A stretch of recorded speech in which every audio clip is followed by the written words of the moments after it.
Hey guys, welcome to Scholar Online, the channel that is all about learning. You can find us on YouTube by just going to youtube.com/@scholaronline/videos. All right, so go there and have a look at all the amazing videos that we create in this channel that teach you programming, software development, Python development, OpenAI API, and all sorts of interesting things.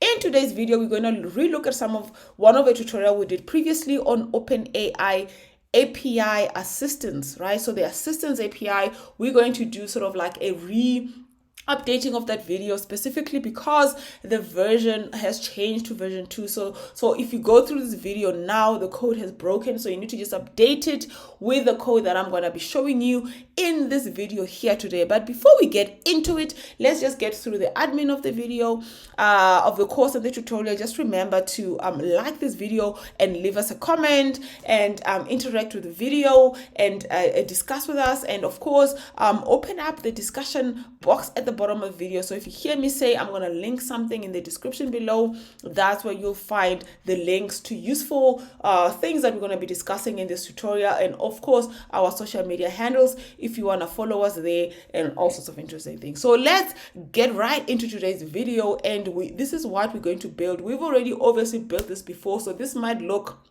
like the one that we did in the last video, but it is slightly different. We've added some upgrades. First of all, we've already updated this to the new version. So the old version is obsolete, it's no longer active, and now we've also added the functionality to upload multiple documents. So I'm just going to demo this for you here. So let's say we want to build an assistant that we're going to call company profile. And the first question will be, summarize these documents for me and list out the key takeaways. All right, and then with that, I'm going to browse some files. And what we've done, we've also added a multiple file input, which means you can now upload multiple files at the same time, which we didn't have in our previous application. So I'm going to upload like 3 documents, but you can upload as many as you can upload up to 10,000, but obviously the app itself might not take it, but the API assistants can take it. So as soon as we upload our documents, they're getting processed by the API. Right now, we are creating our assistant. We are creating the vector database, which is a new thing, by the way, which you will see in the tutorial as we discuss. And of course, the old thread, we are creating that as well. And then we wait for response. We now obviously automatically done a run in the background, and we just have to wait for the run status to say complete, and then we can see our output and our response. And there we go. It has summarized the document for us. And so this is a summary, core values, key takeaways. That's really cool. It's just nicely formatted. So what's also new that I've done as well is you can now enter a follow-up question. All right, let me just ask, do you have contact information? Can you find any contact information in the document? Right, so this is a follow-up question we didn't have in our previous application, where after it has given you the first response, you can follow up and ask more questions, and you can actually have pretty much a conversation with the document. So this is like a talk to PDF, but more on a sort of talk to PDF on steroids, because you can upload anything.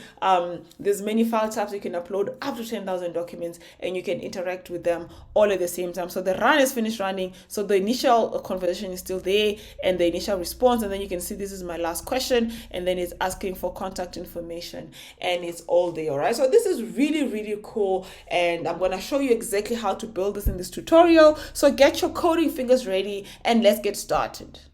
What is new in version 2 of the Assistants API? This caught me totally off guard. I mean, I know the rate of development within OpenAI is quite advanced. I mean, they're releasing new versions all the time, so you have to keep up with your coding if you're building on Assistants API. Half of my video tutorials on OpenAI are out of date because the code changes so much. So I'm going to try in this video, or as much as possible in my channel, to always keep you updated with what is the latest, so that you can update your code to the new version and what's going on. So if you've watched our previous video on the Assistants API, part of that video is completely obsolete in the new version that they've released in April 2024. So just a month ago. And unfortunately, sorry guys, it takes me so long to make these videos nowadays because I'm actually quite busy, but I'm trying my best. So today we're going to go through what's new in the version 2 and what you need to update your code with, right? Because the code as you had it before is going to break and it's going to stop working because of one major change that they've done. And this is very, very important to note. So previously, we used to have tools within the Assistants API, if you remember. So if you're watching this video and you're not familiar with Assistants API at all, I highly recommend you watch my Assistants API video that is already on the channel. Just go to my channel and search for Assistants API and watch that video, because I'm going to assume you know something about Assistants API. And this video's purpose really is to help you rewrite your code or sort of update your code base to the new version, so that your code doesn't break and it continues to work. Okay, so if you're familiar, you would know we used to have what we call tools, and there were like different types of tools. If you go to the playground, just go to platform.openai.com. If you don't have an account, create a new account and go to the Assistants Playground, right? If you go to the Assistants Playground and you go into creating an assistant, right? If you create an assistant, you'll see these are the tools that you've got. You've got different types of tools. You've got the file search tools, the code interpreter, and the functions. This file search tool is a new thing. This was called retrieval previously. So this was the retrieval tool, and you used to have to say retrieval, code interpreter, or functions. And the video that I've done in this channel was mostly focused on the retrieval. So definitely that code is going to break because OpenAI doesn't recognize retrieval anymore because they've changed it and they've removed it. So the code just stopped working and you need to update it to file search. So, and it's written down on this link, and I'm going to try and put it in the description below as well. So you'll see that they've updated retrieval to file search. Honestly speaking, it's just a naming thing, because you just have to rename it to file search from what it was, right? Then the next thing that's a big thing, right? That's also going to break your code is file IDs have changed. So previously, when we used to do retrieval, we used to have to add the file IDs into the assistant. You could do it on the assistant level or you could do it on the thread level. And I used to prefer doing it on the assistant level, but I've noted with the new version, actually it works better adding it to the thread level as opposed to assistant level. It's much more, it comes out better. So the file IDs that we used to add directly to the retrieval tool in the assistant level has to change. We're no longer going to be adding file IDs. You need to create something they call a vector store. So this is really exciting. I mean, I'm excited now because I do a lot of retrieval, augmented retrieval, sort of creating. And one of the challenges, of course, is always dealing with vector stores, right? And how to work with trying to manage your own sort of vector library and all of that. And I think the Assistants API was created to help a lot of us to not have to work with that way. You can load documents directly to your Assistants API and you don't have to worry about storing and managing vector databases. Now the interesting thing is, because of this, the limit of the number of documents you can add has changed. There was a limit before. It was still a very high limit, but the limit now is absolutely ridiculous. You can now add up to 10,000 files. I can't imagine what kind of assistant you would need to create that takes up to 10,000 files. So you can imagine here, you can build applications on a large scale, on a very, very large scale. You can build, half a library or something like that in here, even a school database or an entire curriculum worth of information in here, because the capacity of the number of documents you can add to the assistant is just multiplied, because now we're working directly with vector databases as opposed to when we used to just enter the documents one by one. There is still a limit to an individual file size. I think the file size limit remains, right? So there's still a limit there, but you can add more files. So initially, where you could only do I think it was 20 or 50, I can't remember what the limit was before. It was still a pretty decent limit, but now it's it's ridiculous. I don't think I'll ever reach this based on the kind of assistance I create. So this is really great news on my side, and some of the applications we love to build is that we now have much more capacity. You can add more documents.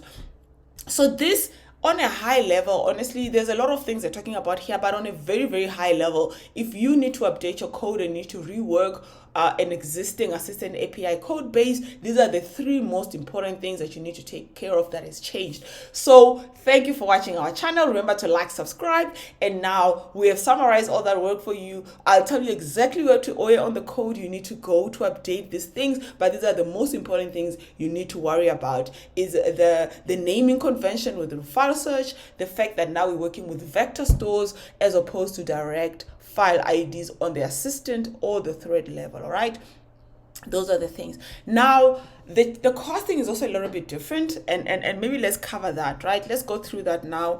Let's look at OpenAI pricing.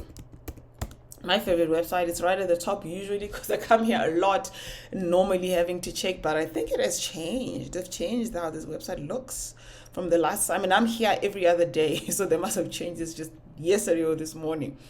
Okay, so there's a slight difference in the pricing. Remember before they used to also charge you per document size, the document that you've got in there, right? So now it's slightly different. They're charging you for file search. You're still paying for a gigabyte of vector storage per day. So this is very, very important, because you get people that create assistants and they're using those assistants to maybe get something out of the assistant quickly, and then perhaps that assistant sits in their OpenAI, they forget that it's there and they don't delete it, right? So you are going to be charged on a daily basis for as long as your assistant is live for the vector storage capacity, and you're getting charged 1 gig. You get 1 gig of free, and then you pay $0.1 per gig. So this is very, very important. If you're creating applications that need to be running on a continuous basis, just keep in mind that this is a recurring fee for as long as your vector database is live, right? And then you're still going to get charged every time you make a request, but that is covered via the model that you choose, GPT-4 type model. So you're going to have to go and have a look at the GPT-4 model that you're using, right? And the cost of that, every time you make a request, the input tokens and output tokens. So that still applies and depends on the model that you pick. There's GPT-4 Turbo, which is cheaper slightly than the traditional GPT-4, because I think GPT-4 was very, very expensive. If you look at the output tokens here, $60 per million. This is about half of that, all right? And then this was $30 per input token. This is about a third of that. So GPT-4 Turbo is about half the price of the old GPT-4, because I think GPT-4 was quite expensive, right? And 3.5 is not going to work with Assistants API. Just trust me on this one. I have tested and I've tried this many, many times on many levels. The Assistant API is just too complex for GPT 3.5 Turbo. I still use 3.5 on other places, like for chatbots, on where I don't need to have a huge context window, where I'm just sort of like asking generic, OpenAI questions, like, back and forth communication without a knowledge base. GPT 3.5 still works pretty decently. I mean, on a comparison, is almost the same with respect to what it gives you. I mean, and it's sufficient for a normal chat conversation. So there are applications where you can use certain models and some applications where you can't. So when it comes to Assistants API, I wouldn't even try. I've tried this, trust me, you can just take my word for it. You need to either work with GPT-4 or GPT-4 Turbo. I actually built my assistant this morning when I was testing this with 4 Turbo, and it works just fine. And it's about half to a third of the price of GPT-4. So just rather work with the GPT-4 Turbo as far as the models go. All right, so let's go into the changes. So I need to go back here into my Assistants API, and then I need to delete this one because I just want to demonstrate to you that we're going to create a brand new assistant using the API. So if you look at this, I've logged into my OpenAI. You can go over there and get an API key because you're going to need it. So go to get your API key, and I'll tell you what to do with your API key, right? So pull out the code from last week. All right. If you don't have the code from last week, I'm going to try and put a gist. I'm going to try and put a gist. Let me just put it down here because sometimes I forget. So please put a comment in there if I've forgotten to do this. I'm going to try and put a gist to last week's code because I don't want to go through everything from scratch because it's going to make this video way too long. I'm going to show you where to make the changes, right? Because I want you to focus on updating your existing code if you have already created an assistant using the version 1. Okay, if you haven't created an assistant using the version 1 and you're new and you're just working with assistants, please go and watch that video where I show you exactly how to do this, because there's more information and details that I cover in there that I'm not going to cover now, and I don't want to take away from you understanding exactly how the Assistants API works. So this video's focus is mostly on updating your code base. So there were multiple steps we had to go through. If you remember with the Assistants API, I'll cover that because I think that's important, right? So how assistants work is very, very important. And this diagram over here pretty much explains how assistants work. If you go to the documentation and you just go and say how assistants work and you look at that, this explains. I'm going to try and cover this very, very quickly. You have what we call an assistant object. An assistant object is like an agent. So think about it as an agent that you can give instructions to and specify exactly what its purpose is and what it needs to achieve on a high level, right? So that it always knows what is important and what is its purpose. And within this agent, there are different types of tools. When I was trying to explain to you that assistants have 3 tools, there are 3 tools you can build within assistants. You can build the knowledge retrieval tool, which is the one which I've changed, which has been renamed to to the file search, the one which we're going to do now, we talked about just now. So the knowledge retrieval has been renamed to the file search. Where was it? How was it? I think I've closed that window. But so that was the first tool. The second tool was the code interpreter tool. And then the third one is the functions. So the OpenAI functions. So we haven't covered functions and we haven't covered, code retrieval. We covered knowledge retrieval, which was the most important one, which is now the one that is called the file search tool. Now, the file search tool, what it allows you to do is to create an agent where you can ingest your own data. And there's many different data types that you can ingest here. And there's a page we covered that shows you all the different file search, all the different files that you can ingest. Okay, so over here you can enter any type of document, upload anything from a text document to a document to a JSON to an MD to a PDF to a PowerPoint, a text, a CSS. All of these files can be ingested by the Assistant API file search tool. All right, so that's what I wanted to just clarify here. So let's go back to how assistants work. All right.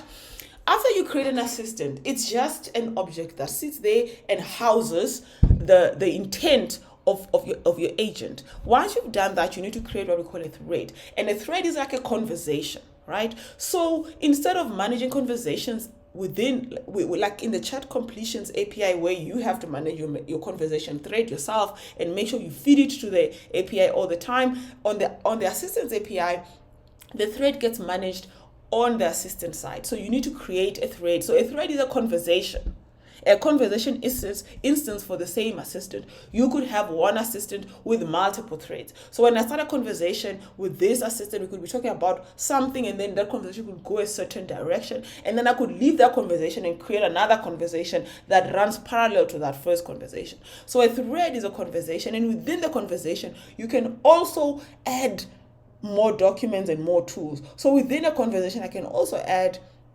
okay, I know I've given you these documents, here's more documents or the same documents again, and I could ask a specific question and I could take a conversation in a different direction, right? And so forth. And a conversation is a list of messages, right? So within a conversation, you'll have a user message and an assistant message. So a user message could be my question, and then the assistant responds with an assistant message. So we have what we call message objects within the threads as well. And this message objects gets appended to the thread one after the other in chronological order in the format in which they started.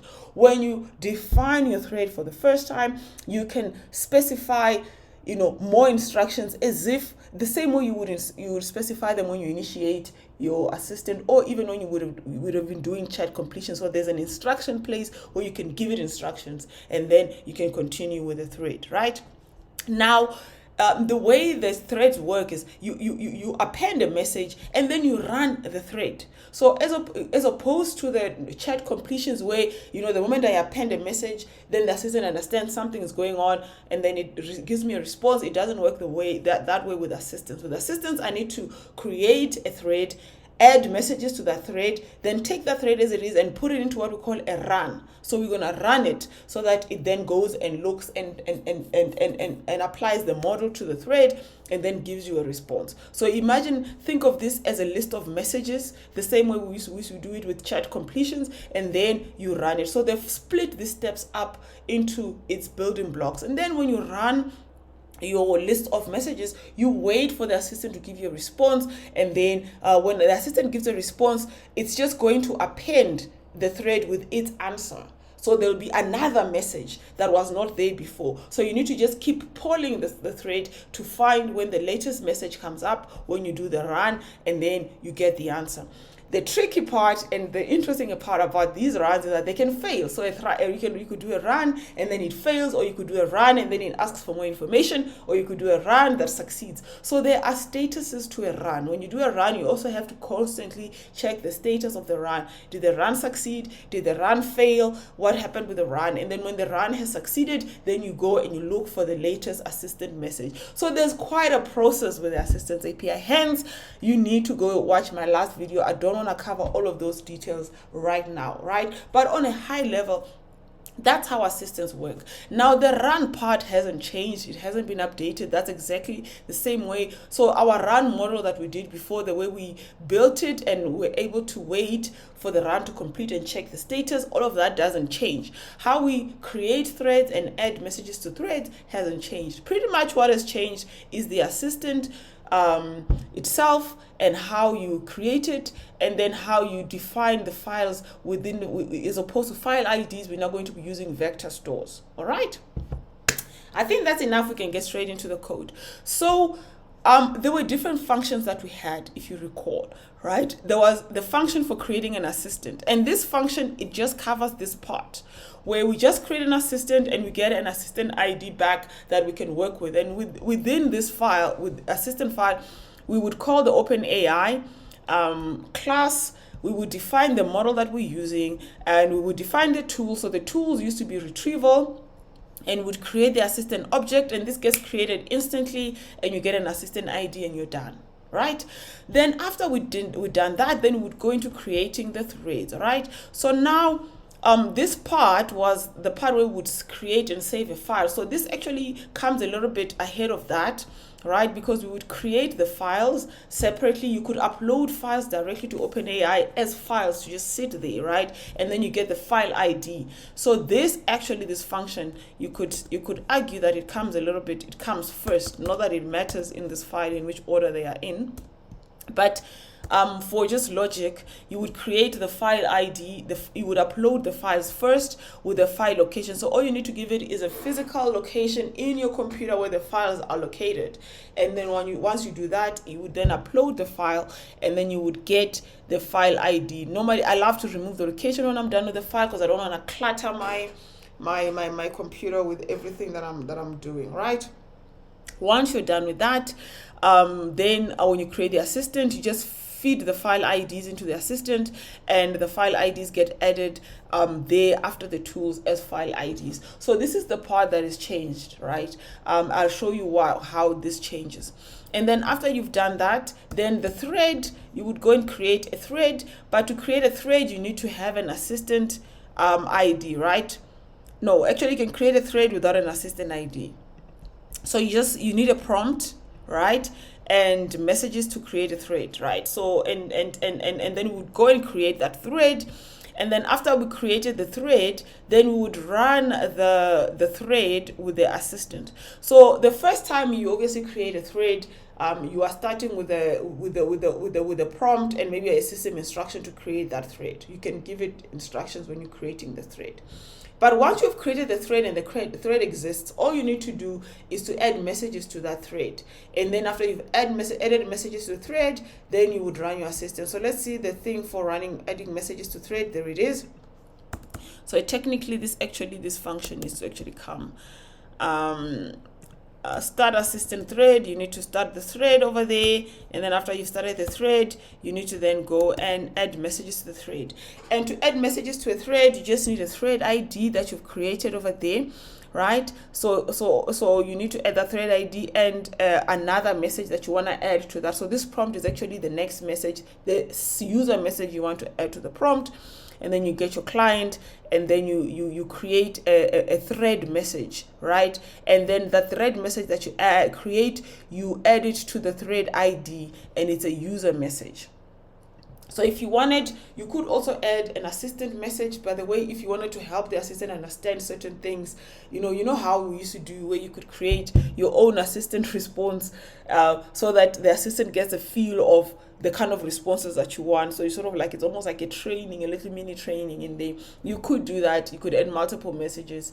So this is just like building that messages list, right? So once you've added those messages, now they are sitting with the assistant. Then you go and you run the assistant. So when you run the assistant, you just give it a thread ID and an assistant ID, and then you get a run ID. So this run ID, this is where we are now, right?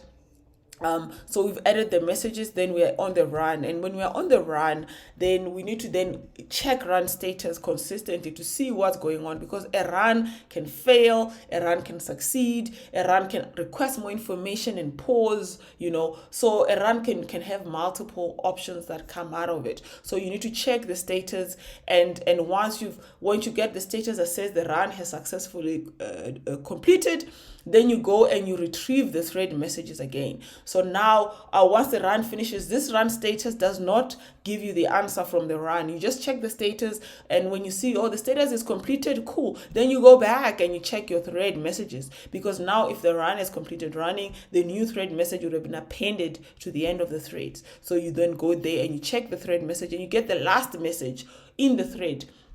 That's what we're doing here. We're getting the last message in the thread, because we know the last message in the thread is the one that would have just been appended by the assistant at the end of the run that we just did. You understand? So this is a bit of a process. There's multiple functions, and you need to weave them all together in an application, because you're not going to be running it one at a time. I'm not going to sit on my command line and then, okay, upload a file, get all the file IDs, write them down. Okay, cool, I'm done with that. Okay, let me create my assistant. These are my file IDs. This is the title. Boom. Okay, I got my assistant ID. Okay, cool. Now I got my assistant ID. Let me go and create a thread with just a prompt or some instructions. Maybe, I've got a thread ID. Now I've got a thread and an assistant ID. Cool. Let me add some messages to this thread. All right, message number 1, message number 2, message number 3.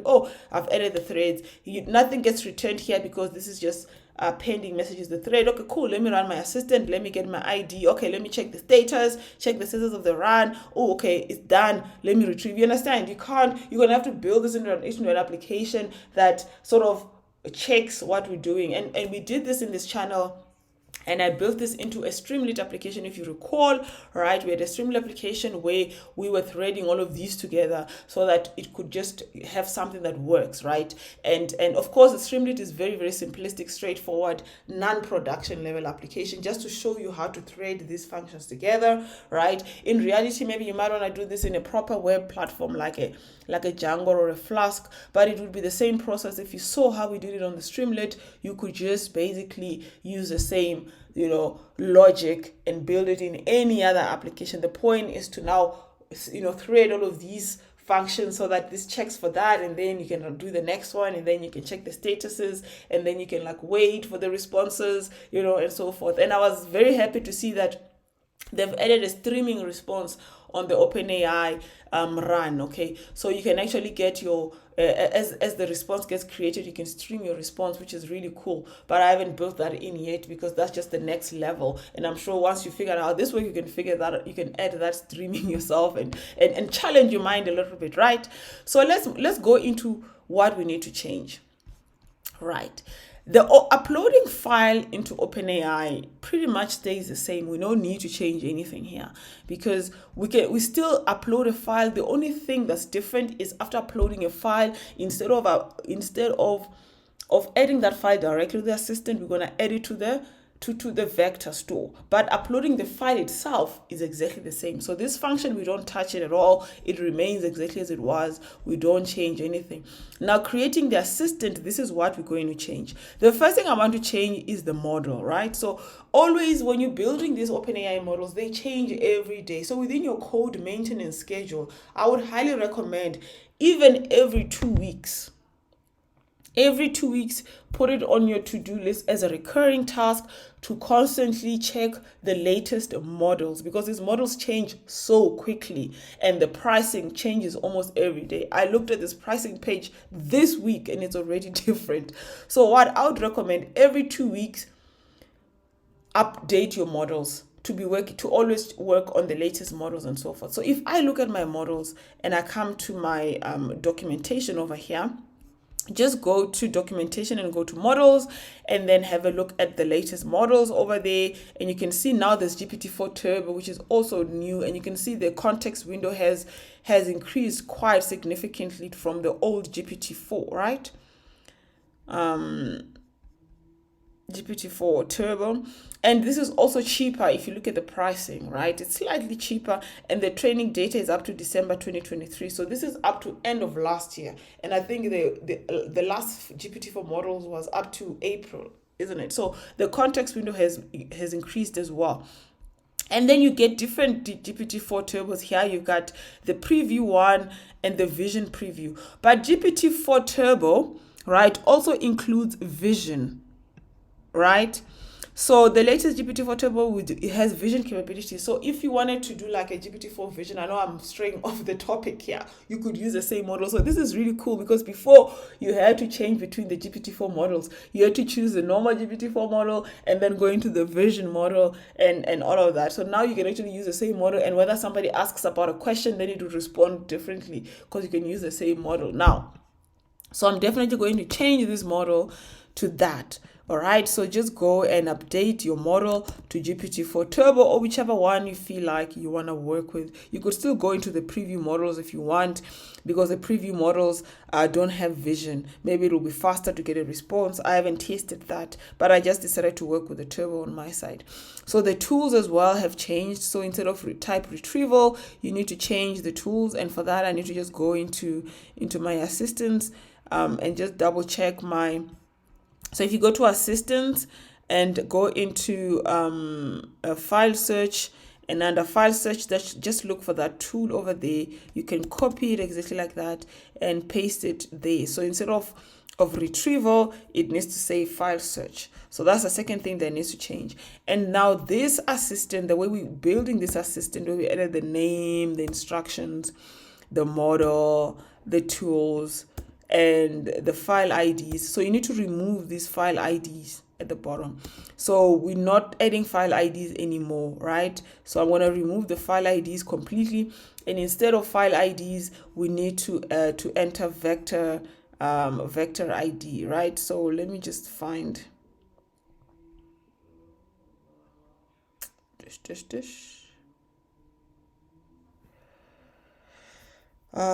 This is the threads. This vector stores, batch, assistant, create, tool resources. There it is. So we need to add this tool resources. Okay. So over here after tools, you need to say tool resources like that. But what I prefer to do is to define the tool resources here. So let me say define tool resources. So you can see exactly what's going on. I'm breaking this code down quite significantly. So these are the tool resources, right? You can see the tool resource is file search, and then you say vector IDs, and then it takes in a list of vector IDs that you've got, and then you can say vector ID. So this over here is actually a vector store ID, right? So let's call this a vector store ID, right? and put it like that. This is a vector store ID, which means we need to create the vector store. Okay, create the vector store, and like that. So we need to get the vector store ID, but before we can get the vector store ID, so let's say this is the vector store dot ID. All right, so this is the vector store dot ID, which means we need to define what is a vector store. All right, so let's go here and create a vector store. And to define that vector store, you can see over here, this is creating the assistant. Let's go into creating the vector store. There you go. So to create the vector store, you need to do it like that. So let's paste that in there. So the vector store is equals to client beta vector stores create. You need to give it a title, right? And then you need to give it file IDs, right? So you still need the file IDs, right?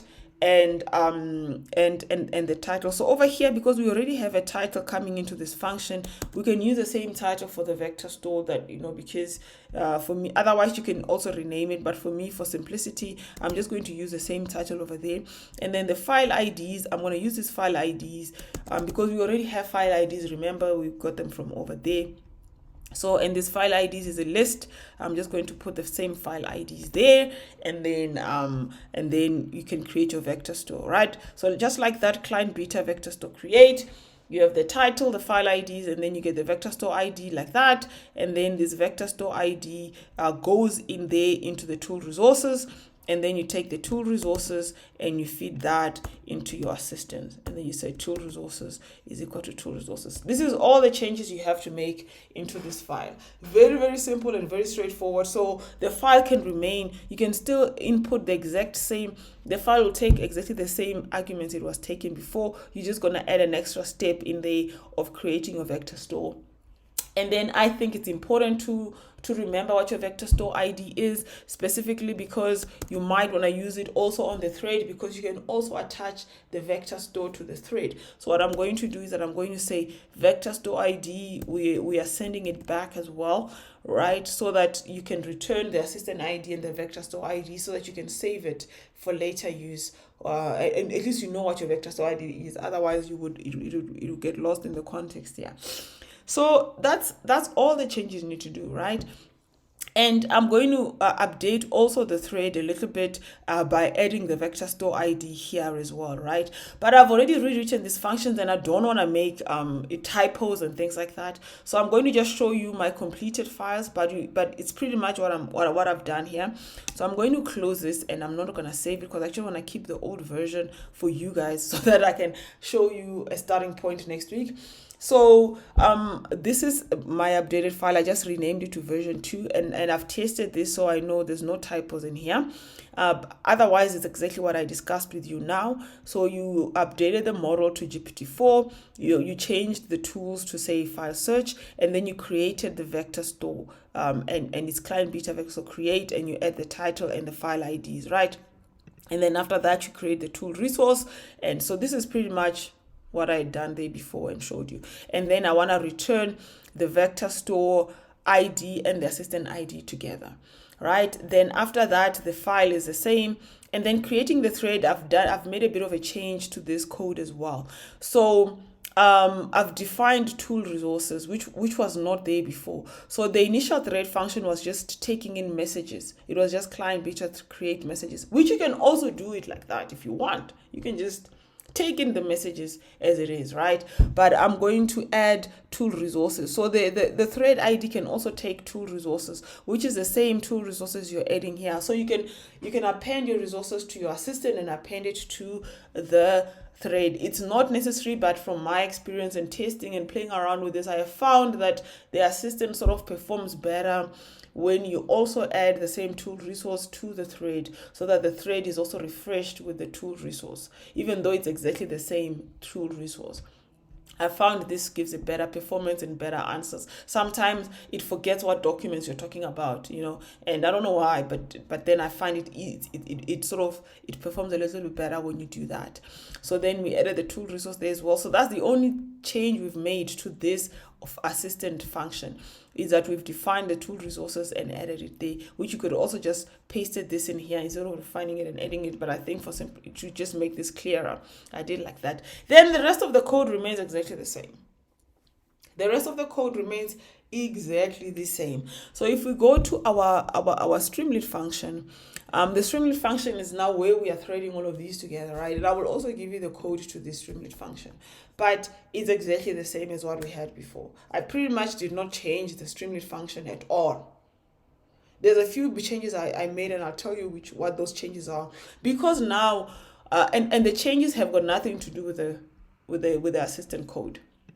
So if you had an old Streamlit function and you'd watched this video before, maybe you could update it to what I've done here, because I've made a change, and the change that I've made is just to allow the Streamlit to upload multiple documents, because before you could only add one document at a time, and that was enough for that use case. But with 1,000 documents, I mean, geez, I mean, at the very least, I can allow my file uploader to take in multiple documents. So the only thing I've changed was I've changed the uploader to accept multiple files. And then I created the file locations as a list, and then now looping through the uploaded files. So this now uploaded files can be more than one file, right? And then we just have to loop through it and get the file saved in a location, and then use the spinner and do the same thing. And then obviously the other thing I've changed, of course, is this create assistant function used to only have one. It used to return only the assistant ID. If you remember, I just added that it should also return the vector ID, so that I also have the vector ID. So I've just added that as well to say this returns to both the assistant ID and the vector ID. Right, and then it also just displays the vector ID there, so it prints it out and you can see what it is, and then you start the thread. The rest of this is exactly the same. I didn't change any of this. So if you have the old function, this is exactly the same. So the only changes is around the files, multiple file upload, which I think you're gonna like. And this file upload, there's no limit. You can upload anything that OpenAI will accept, as I've shown you in the acceptable list. Each file must just be less than 200 megabyte, I think. What was it? Yes, but you can upload up 10,000 files. Obviously, we're not going to do that in this video, but you can.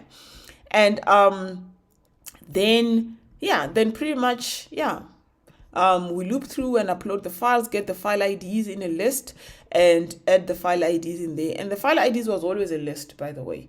So we just add that file IDs as a list in there, and we then create the vector ID and so forth. So I'm going to make this code. I will do a gist of the start code and the updated code. And the updated code, I'm only going to the starting code, I'll only show you the original assistant starting code and this new one, right? And keep in mind that the OpenAPI key, you need to include it when you initiate your client. And the way I'm doing it is just putting in a config file. You could put it in an environment variable, which is actually what is preferred. I mean, not what is preferred, but the best practice. But just feed your OpenAPI key when you are starting the client. That's one thing. From the code that I give you, remember to feed the OpenAI API key. Otherwise, nothing would work. And it should be a key that is obviously an active account. But other than that, the other thing you also need to do here, so let me just stop this, and you need to run pip install update OpenAI. You need to run this line in your command line, right? Because the new version 2 is obviously changed. It's a new version, which means the OpenAI that you had previously installed does not have the version 2. So you need to just run update OpenAI, and it will update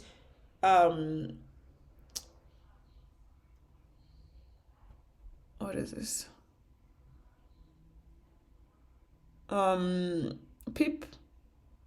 Pip install OpenAI.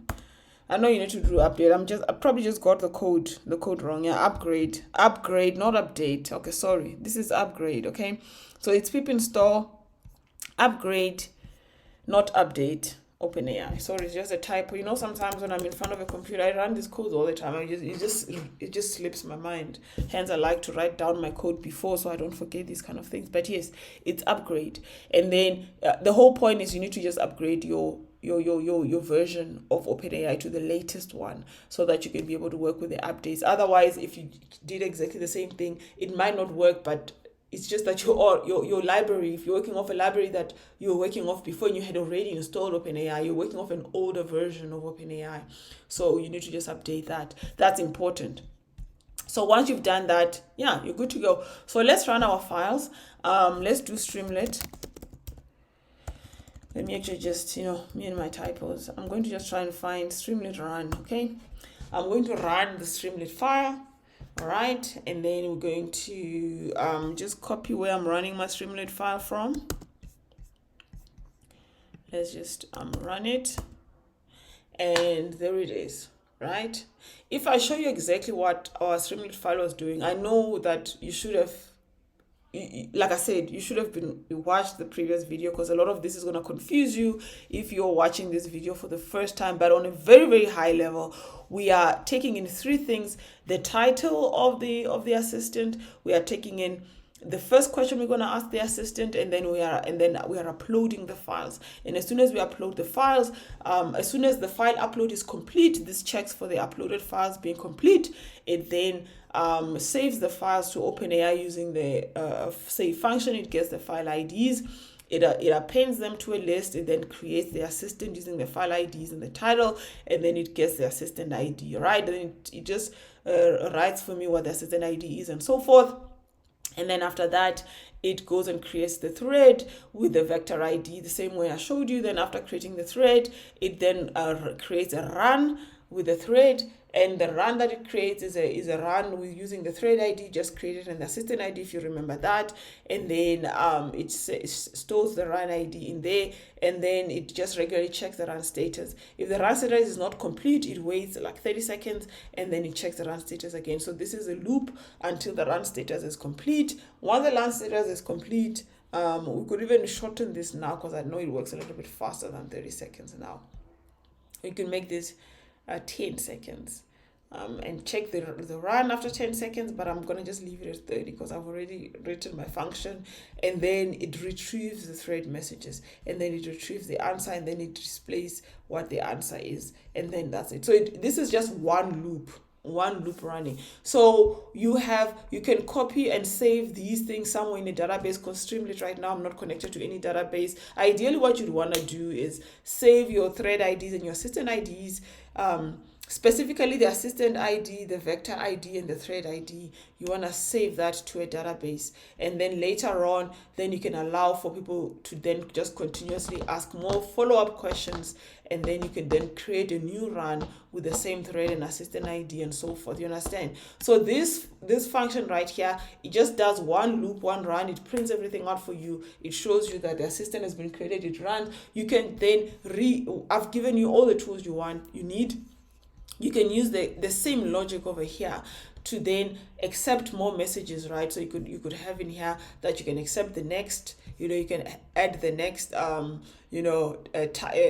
input after all of this is done. And then if that, for as long as the input is there, it answers questions based on this assistant, whatever. We can even do it quickly in here if we need to. So for now, let's, we've had our title, so let's create a new assistant. Let's make sure that there's no assistants in here, right? Because I just want to show you the assistants being created as we do this. So this is my account, there's no assistants, and I'm going to create an assistant using the API. So let's go and create a new assistant. Let's call it, so we'll say a company profile, and we'll say please summarize these documents. And let's browse the files and see. So let's do 1, 2, 3. Let's see that.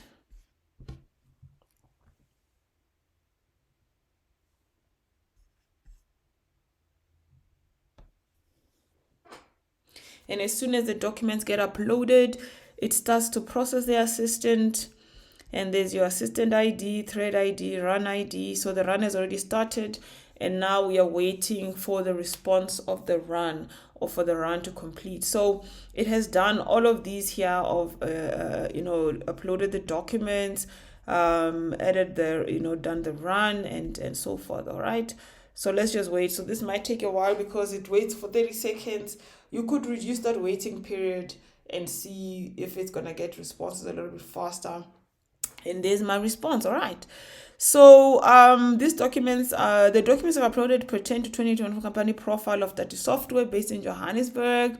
Here's a document that was founded in 2017, innovations and so forth, and this company stands out only. Oh yeah, this is amazing. And you can see, the Assistant API is really, really detailed. It's not like a chat completions where you just sort of get a chat response. You can use this to do like real work. And of course, like I said, what you can do is you can add over here now another input, and then you can start talking to and adding thread messages, and maybe let's do that next. Oh yes, before we do that, let's double check our assistant. So if we go to our assistants, you see there was nothing here. If you refresh this page now, you'll see now we actually have an assistant there, right? And it was created today, the 4th of May. You can see the file search. You can go and have a look at your files. These are all the 3 files that I just uploaded now, right? So you can also sort of access your assistant on the playground. It's the same assistant that gets created in the API. So this is really great. I'm excited. I think what I want to do is now continue chatting to the assistant, perhaps add an input that can just can be a continuous thing, and you can continue talking to the assistant going forward, right? Let's do that now. Cool. For the last part of the tutorial, we're going to look at making the assistant a little bit more conversational. Obviously when you create an assistant, you're not going to just ask one question. I thought, let me squeeze this into the tutorial. So now let's talk about making it more conversational. So then we need to find a way to store your assistant ID, your thread ID, and all of that information into the sort of the state or the persistent state of the Streamlit application. If you have a database, and of course in real life applications, you would store this in a database that you could retrieve at any time. But we're going to use Streamlit sort of, session storage for now. And I've just adjusted the code a little bit. It's pretty much just rewriting the functions in a way that allows us to continue the conversation. So we've taken the run function outside of the Streamlit main application so that we can call it multiple times. So when we run, every time we do a run, we need the thread ID and the assistant ID, of course, in the Streamlit application instance itself, the ST that we initialize there, right? Then once we do that, we can then run the assistant with those and check when it's completed and post the messages. So this just runs the thread. So now we can run the thread at any time. It's not in the timeline of the Streamlit app. And everything remains the same pretty much. We keep uploading the files the first time, and then we now have to persistently store in the session of the Streamlit app the thread ID, the assistant ID, and the initial message, of course, and this is just a user sort of function to help us keep track of what we're doing. Then we store this in the session so that we can get back to them at any time in the future when we need to. But the first time we upload these documents, we store all of these and we print out the assistant ID, and then we run the process the first time. After running the process, then we check for the result. Obviously, when you finish running the process, it will display the results. But then after that is done, then what we need to do, we then now check for the initialization, which is what we would have triggered there the first time we run it. This is just to just make sure that there'll be continuity so we don't do certain things multiple times. And if that initialization is true, then we're going to add a new text area, or sort of like an input element that will allow us to add follow-up questions. And we just need to make sure that we take that follow-up question, we edit it to the state so that we can compare the next time there's a follow-up session and make sure that it's a different question. Otherwise, this will just run continually because there will always be a follow-up question in the state. Once we do this, there'll be a button that sort of just like allows us to submit, so that there can be a sort of a control in place. So you can enter your question. When you finish entering your question, you can then click the submit button or of the follow-up, and then it will just add that question to the state as well, so that it can compare it the next time. And after that, it will then add messages to thread. This is the add messages to thread function that we have in our assistant. It's this function there. It just updates our thread with the new question that we just added, and after that it runs. So this process run is the same function here. So now this is going to be in a loop, right? So it will run the first time and give you the response the way it was doing before. But after it finishes this, when this finishes running, it will then initialize that. And then after it initializes that, this now will be a continuous process for as long as you don't restart your Streamlit application. Within the state of the Streamlit application, this information will be available, and then this will be initialized, and then we'll have the button, and then you can do follow-up questions. So now we can add to the thread and follow up and continue having the conversation. Just keep in mind, when you restart the Streamlit app, everything is going to disappear. So there's no database involved over here. What you would want to do for more persistent storage is to store this in a database, which means even if you restarted the application the next time, you can then go to that and just, run the buttons. But this should work for the purposes of what I'm trying to demonstrate to you. So now we can have a conversation with our assistant over time, right? So let's save all of this and run our Streamlit application. It's already running, and you can see there's no assistant. I've cleared my assistant thing so that I can just show you that I've got no assistants right now.